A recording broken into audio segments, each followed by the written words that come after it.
8:40 in the morning. Welcome back in. Money Tuesday today, and Stewart Welch with us today, the financial expert and the mayor of Mountain Brook. Good morning. Good morning. Good to Janice, see how you. doing? All right, so today we're talking about mortgages, and you know paying it off takes years. So in the past, you could deduct interest that you pay on the mortgage on your taxes, but that changed recently, at least for certain people, and how they file for their taxes. Good morning. Good morning. All right, so let's talk about that. If you itemize, you still get those deductions. Yes, but here's what's happened. The first thing is last year, 32 million people, this is 2017, 32 million people got that tax deduction. Right. And then the Trump tax law came in effect and they raised the standard deduction from $12,000 to $24,000. So what's happened is now there's only 14 million that are going to get that deduction. That's because everybody else is filing under the standard deduction. So they're not itemizing. So they're going to give that up. So a lot of people will say, well, then why was this good for me, this tax change? That's a great point. So here's the deal. Remember this. Even if you're not getting that tax deduction under the new Trump tax law, most people are going to see tax benefits. They're going to pay less in taxes. So the Trump tax law, the reduction in rates, was enough to more than offset that. So you're supposed to be taking home more money? Yeah, you will be taking home more money. And so that's even though you're not offset getting those deductions, and the reason is because now your standard deduction is doubled. So actually when you calculate your tax, most people calculate it, they were itemizing both ways, and they're going to say, wow, I get more money in my pocket using the standard deduction.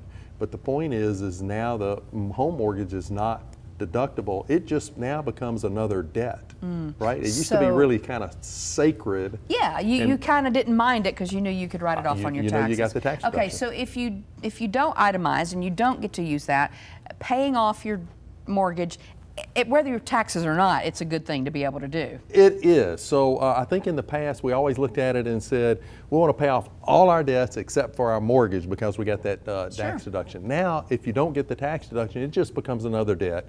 And so you look at it and you say, and we say now we want to pay it off because we want to get it paid off before retirement anyway, but now we want to get it paid off earlier.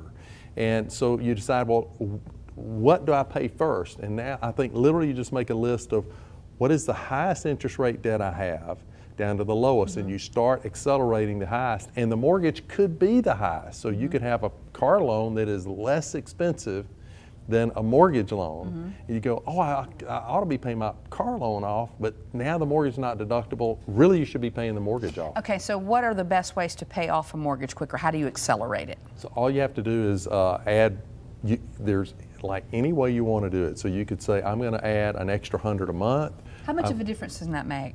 It'll make a big difference. If it's a 30-year mortgage, it'll make a big difference. So, but like every time you get a pay increase, take half of your increase, say I'm going to put that toward my mortgage or whatever the debt is kind of on the top of the list. If you get a bonus, take the bonus. You can write them a check and they'll literally just drop the balance on it. So again, I think the takeaway is if you're not getting the deduction, it is just another debt. And let's get it paid off. Then we can start investing. The people that are debt-free, they're the ones that end up with a lot of money.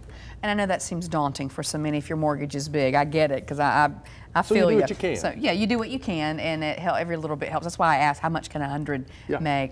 All right, well, just a little practical advice today. It's a little paradigm shift. Okay, all right, good to see you. Thank you, Janice. Stewart Welch. All right, coming up.